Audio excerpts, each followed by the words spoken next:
कहानी शुरू होती है एक बैंक से, जहां पार्कर नाम का एक आदमी और उसके साथ ही बैंक को लूट रहे होते हैं। पार्कर को लोग लेजेंड, जीनियस, चोर, डकैत, बदमाश, लुटेरा जैसे नामों से जानते हैं, क्योंकि पार्कर इस काम में बहुत माहिर है। यहाँ तक कि उसके एक नए जूनियर साथी को जब पहली बार पता चलता है कि सामने खड़ा आदमी पार्कर है, तो वो डर के मारे कांपने लगता है और खुद को बड़ा दिखाने के लिए उससे बहस कर लेता है। पार्कर उसे बताता है कि मेरा असली नाम पार्कर है और उससे कहता है, सुनो भाई, मैं कोई झगड़ा नहीं करना चाहता, मैं बस अपना काम कर रहा हूँ, कोई भी काम पर ध्यान दे और ज्यादा उल्टी हरकत मत कर। इसके बाद पार्कर और उसकी डकैती टीम तिजोरी को उस पासवर्ड से खोलती है जो बैंक मैनेजर ने दिया था। लेकिन उसी समय बाहर एक आदमी आता है जो यहाँ सिक्योरिटी गार्ड का काम करता है, लेकिन आज वो छुट्टी पर था और अपने परिवार के साथ यहाँ से गुजर रहा था। लेकिन बैंक के सामने कई गाड़ियाँ खड़ी देखकर गार्ड को तुरंत समझ आ जाता है कि बैंक में डकैती हो रही है और वो पुलिस को बताने के बजाय मौके का फायदा उठाने का फैसला करता है और डकैतों से ही पैसे लूटने का प्लान बनाता है। इसके कुछ देर बाद जब पार्कर और उसके साथी निकलते हैं तो अचानक हाँ, वो गार्ड एक पैसों से भरा बैग चुराने में कामयाब हो जाता है। लेकिन पार्कर उस पर गुस्सा हो जाता है और तुरंत उसका पीछा करने लगता है। गार्ड डर के मारे कार को एक हॉर्स रेसिंग के मैदान में घुसा देता है। आखिर में पार्कर उस गार्ड को गोली मार देता है और अपने लूटे हुए पैसे वापस ले लेता है। लेकिन गार्ड की पत्नी को देखकर उसे उन पर दया आ जाती है, जिसके बाद पार्कर गार्ड की मौत के मुआवजे के तौर पर उसकी पत्नी को एक बंडल नोट देता है। इसके बाद वो लोग अपने ठिकाने पर लौट आते हैं और पार्कर का सबसे करीबी दोस्त पिल, जो गोली लगने से घायल हो गया था, वो लोग तुरंत उसका इलाज शुरू करते हैं। और इस बार की डकैती में 4 और नए लोग भी शामिल हैं, जिनमें से एक लड़की जेन अजीब हरकतें करने लगती है। पार्कर भी उसकी हरकतों को समझ नहीं पाता और अचानक जेन धोखे से सबको मार देती है और पार्कर भी एक नदी में गिर जाता है। सीन शिफ्ट होता है और हम देखते हैं कि पार्कर अभी भी जिंदा है, जो एक होटल में पड़ा है जहां अक्सर वो आया करता है। होश में आते ही वो अपनी कुछ चीजें जो उसने होटल की दीवार के पीछे छिपाई थी लेने जाता है और तुरंत वहां से निकल जाता है पे की पत्नी से मिलने, ताकि उसे उसके पति की मौत की खबर दे सके। इसके अलावा वो जेन उस गद्दार के बारे में जानकारी हासिल करना चाहता है। पार्कर पिल की पत्नी को बताता है कि जेन नाम की एक लड़की ने पिल को मार दिया, जिसे वो खुद लेकर आया था, और वो बस इतना जानना चाहता है कि पिल ने जेन को कहां से ढूंढा ताकि वो जेन से धोखा और अपने करीबी दोस्त पिल की मौत का बदला ले सके। लेकिन पिल की पत्नी को जेन के बारे में कुछ भी पता नहीं था, लेकिन उसे एक आदमी के बारे में पता था जो शायद उसकी मदद कर सकता है, जो एक स्मगलर है जो पार्कर को जेन तक पहुंचा सकता है। जाने से पहले पिल की पत्नी पार्कर से कहती है कि वो उस लड़की को मार दे। इसके बाद पार्कर तुरंत अपने एक और करीबी दोस्त ग्रोफिल से संपर्क करता है, जो अब लूटपाट की दुनिया से रिटायर हो चुका है। लेकिन ग्रोफिल के दिए जानकारी की मदद से पार्कर उस स्मगलर का ड्राइवर बनकर उस तक पहुंच जाता है और उसे बंदूक दिखाकर जेन के बारे में पूछता है। डरकर वो पार्कर को जेन के बारे में सब कुछ बता देता है कि जेन साउथ अमेरिका के किसी तानाशाह के लिए काम करती है, जो एक होशियार लड़की और प्रोफेशनल फाइटर है। इसके बाद जैसे ही वो स्मगलर जेन का ठिकाना बताने वाला होता है, अभी कोई दूसरी गाड़ी उन्हें ठोक देती है और ये लोग कोई और नहीं बल्कि जेन के भेजे गए आदमी ही थे, जो पार्कर को मारने के लिए आए हैं।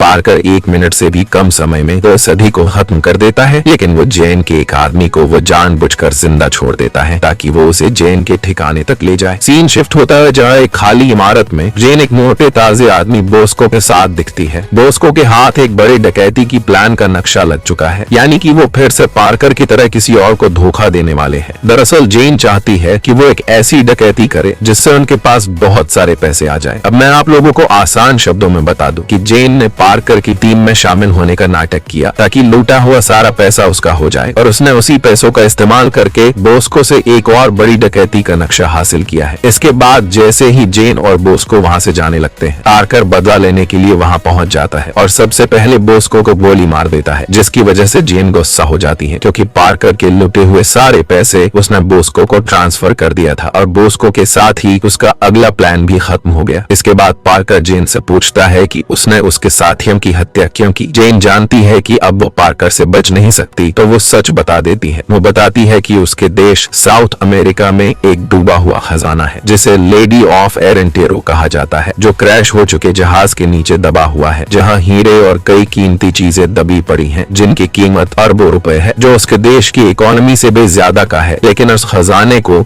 एक तानाशाह ने अपने कब्जे में रखा है, जो कि असल में उसके देश का प्रेसिडेंट है, जो सालों से लोगों को मारता आया है। लेकिन अब उसने दुनिया की नजर में अच्छा दिखने के लिए एक प्लान बनाया है, जहाँ सबसे पहले उसने सारा खजाना अमेरिका को सौंप दिया और दुनिया की नजर में एक अच्छा इंसान बन गया। लेकिन अब वह एक डकैतों की टीम बनाकर दोबारा उस खजाने को चुराने वाला है। पार्कर जेन से पूछता है उस टीम का क्या नाम है।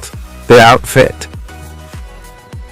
सीए शिफ्ट होता है जहां हम आउटफिट टीम के बॉस लॉजनी को देखते हैं, जो अमेरिका की सबसे बड़ी इनकम डिपार्टमेंट चलाता है, जो लोगों के टैक्स के पैसे नहीं बल्कि लाखों डॉलर की पुरानी और कीमती चीजें चुराता है। और इस बार साउथ अमेरिका के तानाशाह प्रेसिडेंट ने लॉजनी को लेडी की मूर्ति चुराने के लिए मोटी रकम दी है, जिसकी डकैती कुछ ही दिनों में होने वाली है। लॉजनी का आदमी किन, जो उसका लेफ्ट हैंड है, उसे खबर मिली है कि बोस्को गायब है, जिसके पास ही उनके अगले प्लान का नक्शा था। लॉजनी किन को उससे जल्द ढूंढने को कहता है। कहानी वापस पार्कर पर आती है, जो जेन को मारने के बजाय उसके साथ मिलकर लेडी की मूर्ति चुराने का फैसला करता है, और उसके साथ ग्रोफेल भी है। जिसके बाद जेन उन्हें अपने बॉस कर्नल से मिलवाती है, जो साउथ अमेरिका की एक सेना का चीफ है, जो प्रेसिडेंट को उखाड़ फेंकना चाहता है। Just how about the plan? Parker उनसे उनके प्लान के बारे में जानना चाहता है कि वो लोग हाई सिक्योरिटी होने के बाद भी चोरी कैसे करेंगे। कर्नल उसे सब कुछ बताता है और साथ ही उसे एक नकली लेडी की मूर्ति भी दिखाता है, जिसे वो लोग असली मूर्ति के साथ बदल देंगे। लेकिन पार्कर उन्हें सीधे चोरी करने से मना करता है और पहले आउटफिट ग्रुप को चोरी करने के लिए कहता है, जिसके बाद वो लेडी की नकली मूर्ति का इस्तेमाल करके द आउटफिट ग्रुप को धोखा देंगे। कर्नल को उसकी बातों से पता चलता है कि पार्कर कोई आम चोर तो नहीं है। सीधे शब्दों में कहें तो पार्कर जेन और उनके साथ ही सीधे मूर्ति नहीं चुराएंगे, बल्कि लुटेरों को लूटेंगे, यानी वो द आउटफिट ग्रुप से चोरी करेंगे। जाने से पहले पार्कर को एक सासो नाम का एक आदमी रोक लेता है, जो कि जेन का बॉयफ्रेंड होने का दावा करता है। उसे पार्कर की पर्सनैलिटी देखकर लग रहा था कि कहीं जेन के साथ उसका चक्कर ना हो जाए, इसलिए वो पार्कर को चेतावनी देता है कि वो जेन के साथ ज्यादा नजदीकी न बढ़ाए। इसके बाद ग्रोफेल पार्कर से कहता है कि तुम तो जेन से बदला लेने के बजाय उल्टा उसकी मदद कर रहे हो। पार्कर कहता है ऐसा हो सकता है कि मैं अपने साथियों का बदला ना लूं, बस तुम देखते जाओ आगे क्या क्या होता है। आगे सीन में पार्कर और जेन एक क्लब में बोस्को के बड़े भाई से लेडी की मूर्ति का नक्शा लेने जाते हैं। लेकिन मेल से पहले जेन बताती है कि बोस्को के भाई को दिल की बीमारी है, इसलिए उसके साथ नरमी से पेश आना होगा। लेकिन पार्कर एक सख्त आदमी होता है और सीधे उसे बता देता है कि तेरा भाई टपक गया है, जिसके पास हमारी कुछ चीजें थी। पार्कर के लगातार दबाव डालने पर वो बताता है कि बोस्को अपना सारा जरूरी का सामान हाथी के तकिए में छुपाता है, जो उसके बेडरूम में होगा। इसके बाद जैसे ही पार्कर नक्शा लेने जाता है, किन और उसकी टीम नक्शा लेने आ धमकती है। मुगाडी बोस्को के भाई से पूछते हैं चाहे बता बोस्को कहाँ है, लेकिन तभी उसे दिल का दौरा पड़ जाता है। जेन बहाना बनाती है कि मैं डॉक्टर हूँ, मुझे देखने दो, लेकिन वो टेबल के नीचे रखी बंदूक लेकर उन पे हमला कर देती है।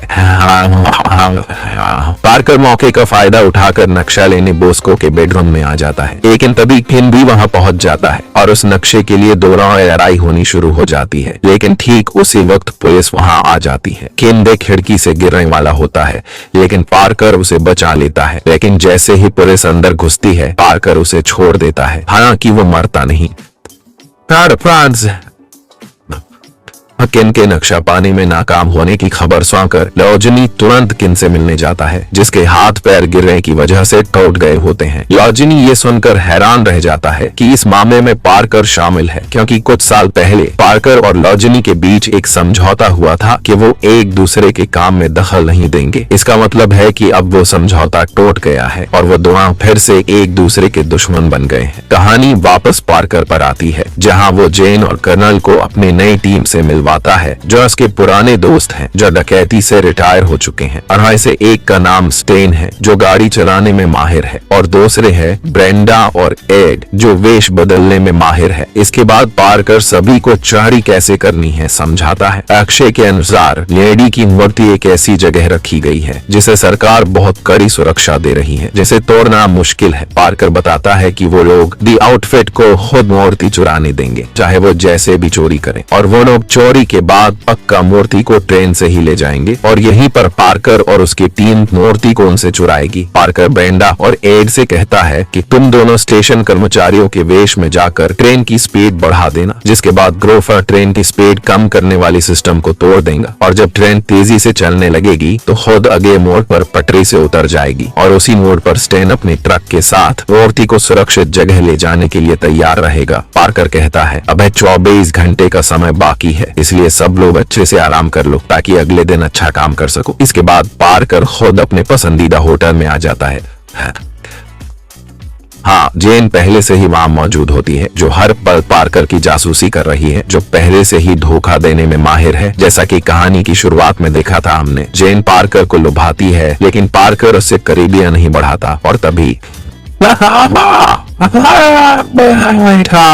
हाँ, समसुल जो जेन का बॉयफ्रेंड है जो जलन से भरा होता है पार्कर को एक सुनसान जगह पर बांध देता है। उसे शक है कि पार्कर उसकी गर्लफ्रेंड के साथ होटल में नजदीकी बढ़ा रहा था। समसुल इतना गुस्से में था कि उसने लोजिनी को पार्कर के बारे में बता दिया है, जिसने पार्कर को मारने के लिए एक आदमी भेजा है। तभी जेन वहां आती है और पार्कर को बचाने के लिए समसुल से कहती है कि हमारे बीच कुछ नहीं है, वो खामखा उनके प्लान को बर्बाद कर रहा है। समसुल मान जाता है और जैसे ही पार्कर की हथकड़ी खोजता है लोजिनी का आदमी वहां पहुंच जाता है। पार्कर समसन को ढाल की तरह इस्तेमाल करता है और वो मारा जाता है। पार्कर लोजिनी के आदमी को भी मार देता है। तभी पार्कर देखता है कि उसके फोन पर लोजिनी का कॉल आ रहा है। पार्कर कहता है कि कैसा नुबड़ा आदमी भेजा था मुझे मारने, ये तो खुद मारा गया। लोजिनी पार्कर को चेतावनी देता है कि वो उसके काम में दखल न दे, क्योंकि लोजिनी भी जानता है कि पार्कर बहुत शातिर चोर है। लेकिन लोजिनी की टीम दी आउटफिट भी कम नहीं है जो उसे हराने के लायक है। पार्कर को तब झटका लगता है जब लोजिनी बताता है कि लेडी की मूर्ति की चोरी कल नहीं बल्कि अभी हो रही है।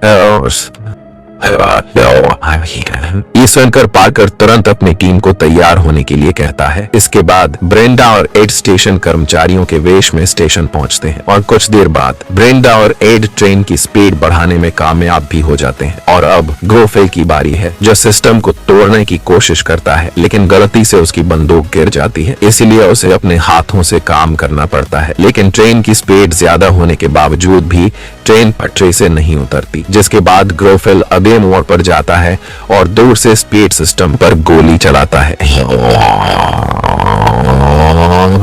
ट्रेन की पटरी से उतरने के बाद पार्कर और उसकी टीम लेडी की मूर्ति वाले डिब्बे में जाते हैं, लेकिन जब वो उसे खोलते हैं तो उसमें मूर्ति के बजाय पत्थरों का ढेर होता है। दरअसल ये लोजिनी का बनाया गया एक जाल था ताकि पार्कर को खत्म किया जा सके। और तभी लोजिनी के कुछ गुंडे आते हैं जिन्हें पार्कर आसानी से हरा देता है और पार्कर और उसकी टीम वहां से भाग जाते हैं। अगले दिन पार्कर और उसकी टीम अगले प्लान पर चर्चा करने के लिए इकट्ठा होती है। पार्कर कहता है कि अगर पिछली रात का काम सिर्फ एक जाल था तो इसका मतलब है कि लोजिनी ने लेडी की मूर्ति पहले ही चुरा ली है और अब आए बस ये पता करना है कि लोजिनी ने मूर्ति कहाँ छिपाई है। और उनकी आखिरी उम्मीद है लोजिनी का लेफ्ट हैंड आदमी केन जो अभी भी अस्पताल में है। इसके बाद पुलिस के वेश में पार्कर और ग्रोफेल केन से मिलने जाते हैं। इन डरकर सच बताता है कि उसे नहीं पता कि लेडी की मूर्ति कहाँ छिपाई गई है, लेकिन वो उस अरबपति आदमी का नाम जानता है जो मूर्ति को लाजमी से खरीदने वाला है। इसके बाद पार्कर अकेले जाता है और उस अरबपति आदमी को आसानी से अगवा कर लेता है और बिना मारपीट किए अरबपति बताता है कि लोजिनी ने लेडी की मूर्ति अपनी पर्सनल तिजोरी में रखी है जो मोटी स्टील की परत से ढकी है और उसे तोड़ना नामुमकिन है और खरीद बिक्री का सौदा अगले दिन ही होने वाला है। ये सुनकर पार्कर को समझ आ जाता है कि उसे आज रात में ही मूर्ति चुरानी होगी। इसके बाद पार्कर उस अरबपति को स्टेन की निगरानी में उसके ठिकाने पर छोड़ देता है और बाकी लोग तिजोरी की लोकेशन पर पहुंचते हैं। वहां पहुंचकर पार्कर और उसकी टीम तुरंत चौकन्ना हो जाती है, जिसके बाद जेन पैदल चलकर सड़क पर गाड़ी से टकराने का नाटक करती है और जब सिक्योरिटी गार्ड मदद के लिए आता है जेन उसे पीछे से मार देती है। इस तरफ उसी समय ठिकाने पर स्टेन, जो ज्यादा शराब पीकर सो गया था, अपनी ड्यूटी में लापरवाही करता है। इसकी वजह से वो अरबपति मौका पाकर भाग जाता है और लोजनी को सब कुछ बता देता है, जिसके बाद लोजनी और द आउटफिट करंट तिजोरी की ओर बढ़ते हैं ताकि पार्कर को मूर्ति चुराने से रोक सके। लेकिन अब बहुत देर हो चुकी थी। पार्कर और ग्रोफिन पहले से ही अंदर थे और डायनामाइट से स्टील का दरवाजा उड़ा चुके थे। और जब लोजनी वहां पहुंचता है, उसे तिजोरी टूटी हुई मिलती है और तुरंत अपने घोड़ों को पार्कर के पीछे लगा देता है।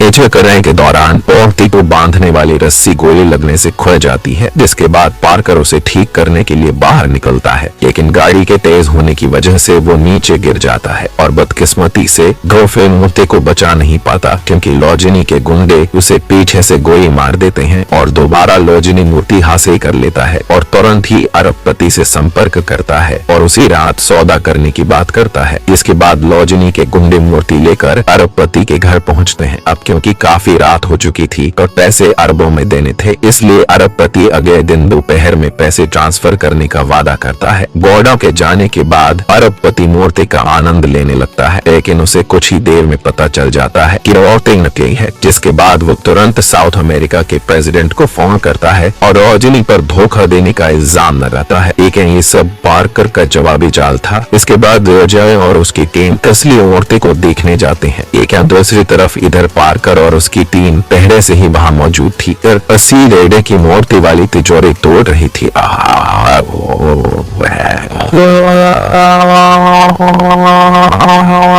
लेकिन आगे जाने से पहले रोजनी मुँह टपक पड़ता है, लेकिन वो पार्कर को मारने के बजाय उसकी तारीफ करता है कि उसने अब तक उसे कई बार धोखा दिया। दरअसल पार्कर ने तिजोरी का नंबर बदलकर उसे फिर से कोड किया था और असल में लेडी की मूर्ति कभी उस जगह से हटी ही नहीं थी और जो मूर्ति पार्कर ने पहले ली थी वह नकली थी, जिसे उसने इस डकैती से पहले ही तैयार कर लिया था। ये सुनकर लोजनी चिढ़ जाता है, क्योंकि आज भी पार्कर अकेले उसे और उसकी मजबूत टीम को पीछे छोड़ रहा है। लोजनी पार्कर को मारने का सोचता है, लेकिन पार्कर अभी भी उससे 2 कदम आगे ही है, क्योंकि उसने मूर्ति पर बम लगा दिया है और आगे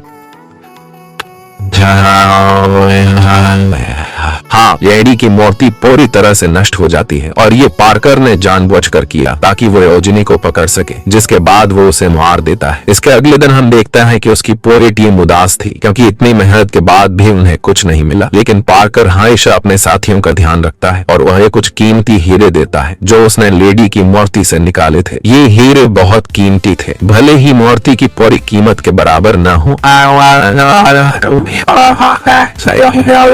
अपनी टीम को इनाम देने के बाद पार्कर जेन से मिलने जाता है ताकि अपना आखिरी काम पूरा कर सके। जेन उसके इस काम से काफी खुश थी, क्योंकि भले ही उसने लेडी की मूर्ति को नष्ट कर दिया, लेकिन पार्कर की ही वजह से उसके देश का तानाशाह प्रेसिडेंट अब गिरफ्तार कर लिया गया है, क्योंकि वो लोजनी के साथ चोरी में शामिल था। और अभी तुम लोगों को लग रहा होगा कि अब सब सही हो गया, तो रुकिए दोस्त, भले ही जेन का इरादा अच्छा था, जो लेडी की मूर्ति को चुराकर अपने देश को गरीबी से मुक्त करना चाहती थी, लेकिन पिल पार्कर के सबसे करीबी दोस्त की उसने हत्या की थी और पिल की पत्नी ने पार्कर से उस हत्यारे को खत्म करने का वादा लिया था, जिसके बाद वो अपना वादा निभाता है।